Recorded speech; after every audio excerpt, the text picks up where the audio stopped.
E aí, professores, estamos de férias, né? Mas a cabeça não para de pensar.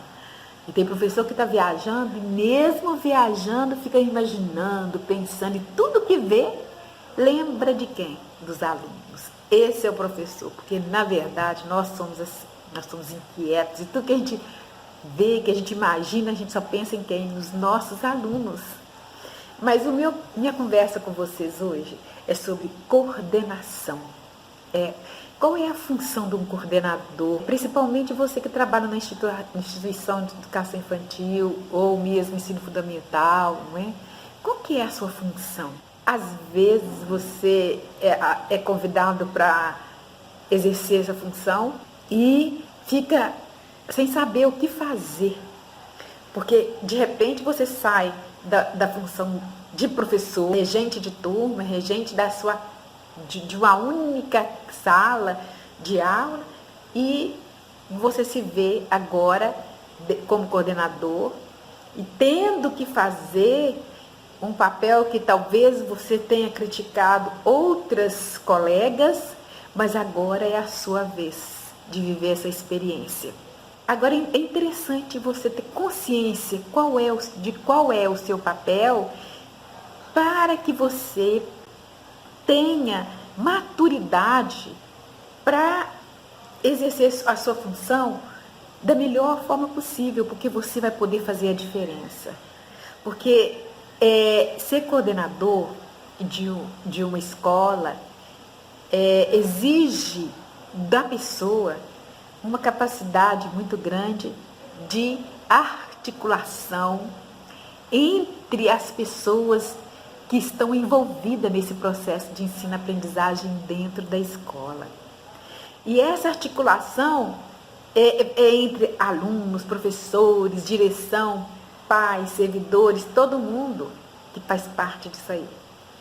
E ao articular, né, ao fazer ter esse processo de articulação, né, com as pessoas, né, porque você vai integrar todas essas pessoas e articular essa integração, você vai exercer também um papel muito importante. Além da integração, além dessa articulação, você vai poder formar não só as pessoas, mas você é responsável pela formação dos seus professores. É impressionante, né? Agora, a formação dos professores depende também de você. Porque não é única e exclusivamente de você, porque os professores também eles são responsáveis pela sua formação. Mas depende de você. E você, como coordenadora, pode, assim, tem a função de levar N formas de formação para o seu professor. Por meio de cursos online, por meio de palestrantes lá da sua região ou de fora da sua região, por meio de vídeos, por meio de videoconferência. Por exemplo, ano passado eu fiz várias videoconferências com professores em reuniões de módulo, né? Elas fazendo perguntas, eu respondendo e a gente dialogando, não é? Por meio de estudos, de material, de artigos, enfim, são várias formas de você levar a formação para os seus professores. Organizar um dia ou 2 dias de mini curso, ou de um curso, você oferecer um curso, não é? Ou que seja presencial, ou que seja online. Incentivar os professores a participar de curso para estarem atualizados. E isso aí tudo é uma forma de você articular e exercer a sua função também de formar. Lógico que com isso o que vai acontecer? Um outro ponto principal, você vai transformar não só a prática dos professores, como também o próprio ambiente escolar, tá? Então agora a gente vai falar, eu vou falar um pouco para vocês com relação à articulação. A articulação engloba-se uma série de coisas. Por exemplo, a articulação desempenhada pelo coordenador pedagógico, ela abrange os professores, como eu já disse, familiares, alunos, próprios estudantes, mas também tem uma coisa que a gente não pode esquecer. É a legislação. É a legislação que é o regimento escolar. Você, coordenador, tem que estar atento ao regimento escolar, atualizar o regimento escolar. Além do regimento escolar, o projeto político-pedagógico deve ser articulado e você deve estar também responsável para que esse projeto político-pedagógico seja um documento acessível a todos os professores. Está aí. Uma coisa que eu acho assim, super importante é você estudar com seus professores o regimento político, o regimento escolar e o projeto político-pedagógico, porque que na verdade o projeto político-pedagógico ele deve ser elaborado com os professores, com toda a comunidade escolar. Então, e o que na realidade dificilmente isso acontece. Então, esse ano, devido à obrigatoriedade de ter a BNCC dentro da escola, você vai ter a obrigação de rever o projeto político-pedagógico, rever o regimento da sua escola e, com isso, fazer isso com os seus professores, porque isso aí é função sua também. Outra coisa é você atender, ficar atento à legislação educacional brasileira e ver se essa legislação, aliás, se as ações da escola estão sendo coerentes com esta legislação. Também é interessante que o coordenador articule as práticas que levem ao cumprimento dessa legislação do projeto pedagógico da instituição, as práticas pedagógicas, porque lá no projeto pedagógico está falando tanta coisa, sugerindo tanta atividade, tantas ações, e que será que no dia a dia isso realmente está acontecendo? Então, você que é coordenador tem a obrigação de ficar atento a isso. Outra coisa é, em termos de formação do professor, a sua função de formador, não é? Que não é uma função apenas sua, mas também do professor, mas em se tratando de instituição, você como coordenador é responsável pela formação continuada dos professores. E principalmente a atuação desses professores nas suas atividades diárias, lá dentro da sala de aula. Porque é muito fácil você organizar uma atividade, uma formação continuada, um curso, mas também você precisa garantir que essa formação ela está indo até a sala de aula. Mas será que com imposição? Será que é com punição? É aí que entra uma articulação, o que a gente chama de articulação política, porque política é a arte de você conversar, de você se organizar o meio que você vive, a arte de estar organizando a vida em sociedade e a vida na comunidade escolar, ela é uma vida social. Então, você tem que ter uma arte para isso. A política não é essa sujeira que a gente vê, não. Política vai além. É você trabalhar para o bem de todo mundo. Isso é uma arte.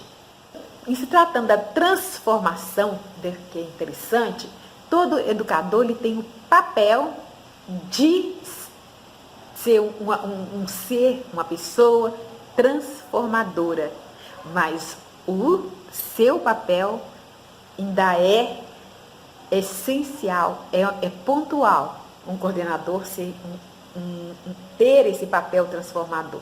ser mediador por excelência, ele deve propiciar questionamento para os professores sobre suas práticas, de uma forma tranquila, suave, serena, fomentar uma reflexão da sua prática, não é? Sempre perguntando, será que isso realmente é viável? Ou como que você, né, trabalhou essa atividade? Uma coisa eu vou dizer para você, essa coisa de ficar falando com o professor, ai que lindo, ai que, nossa, parabéns. Gente, a gente vai parabenizar aquilo que está certo, aquilo que realmente é.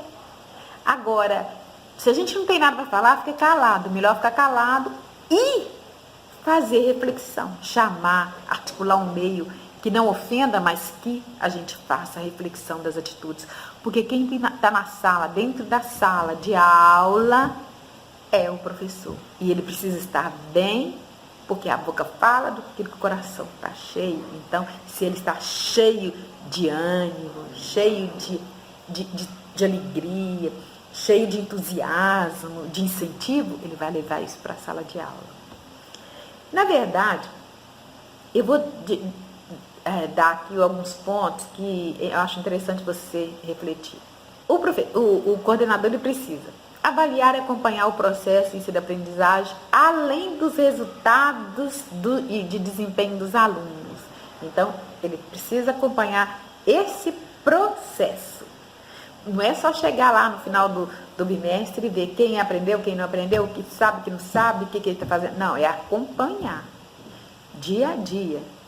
Ver com o professor, uma vez por semana, reunir, ver quem é que está realmente desenvolvendo, qual é o desenvolvimento, quais são as atividades que estão sendo trabalhadas, porque a avaliação não é a avaliação da criança, não, é a avaliação da atuação pedagógica do professor. A valorizar e garantir a participação ativa dos professores e garantir um trabalho que seja integrador e produtivo. Realmente, ele tem que ser um trabalho que integra e que seja produtivo, que gere resultado. Organizar e escolher os materiais necessários ao processo de ensino e aprendizagem. O professor precisou de material? Nós vamos ter que articular um meio de conversar com os professores para eles. Eu agora estou dando um curso de planejamento anual. Então, dentro desse planejamento anual, vamos ver qual o material que a gente vai utilizar durante o ano. Quantas atividades tem dentro desse planejamento que eu já posso deixar de organizado, caso o professor precise estar ali. Mas se o professor precisar de alguma outra coisa para desenvolver as suas atividades e que não esteja na escola, é papel meu providenciar. No entanto, é papel meu falar com o professor, determinar para ele o dia, a hora que ele deve pedir, solicitar o material, solicitar o que ele precisa para executar uma determinada atividade. Porque, de repente, o professor costuma chegar na última hora e falar, eu estou querendo isso. A escola não tem, você não pode virar e nem vai virar. Mas o professor tem que estar ciente. Você deve também promover-se práticas inovadoras e ensinar e incentivar técnicas tecnológicas, educacionais. Levar novidade para a sua sala de aula. E a tecnologia não pode ficar fora da sala de aula, tá? Não pode. As crianças da educação infantil, principalmente, elas precisam ter essa oportunidade. Mas eu não tenho computador, eu não tenho isso, mas eu tenho um celular, as crianças convivem com isso. Vídeos que vocês pode pedir as crianças para elaborar a historinha e tal, fazer um vídeo com as crianças, elas assistirem. Você pode promover várias coisas interessantes que as crianças vão perceber que a tecnologia pode ser utilizada para um aprendizado e não somente para distração. Fazer com que toda a comunicação entre os dois públicos flua da melhor maneira e de maneira que funciona, que são os dois públicos, que são aluno, professor e professor, família também. A família tem que estar participando desse processo e é seu papel conquistar essa família para a escola. É uma coisa que precisa ser observado. Observar se a conduta pedagógica do professor tem beneficiado o aprendizado dos alunos, das crianças. Porque tem professor que a sua conduta não contribui de forma alguma com o desenvolvimento da criança. Então nós temos que pensar nisso. Informar aos pais responsáveis da situação escolar e de relacionamento do seu filho, né, dos alunos. E, como eu já disse, promover constantemente a formação continuada dos seus professores. Bom, eu creio que isso aí já vai dar para você ficar assim com a cabeça um pouco agitadinha, mas não precisa ficar com a cabeça agitadinha. O dia a dia, a prática vai te ajudar a organizar a sua função. Fique tranquila. A única coisa que você precisa se apropriar é de meios para você articular tudo isso da melhor forma possível, com tranquilidade. Então agora, aproveita, relaxa. Se você está de férias, relaxa um pouco. Leia alguns livros bacanas que vão te ajudar. Livro de filosofia é tão bom para a gente poder ficar enriquecido e articular, né? Leia Mário Sérgio Cortella, qual é a tua obra, né? Leia os livros assim que vai te dar um subsídio para você poder conversar, não é? Articular, né? Então tem muitos livros bacanas que eu tenho certeza que você conhece. Então desde já eu quero te agradecer. Se você gostou, põe um ok aí. Se você está chegando pela primeira vez, inscreva no meu canal. Um beijo no seu coração e até o próximo vídeo.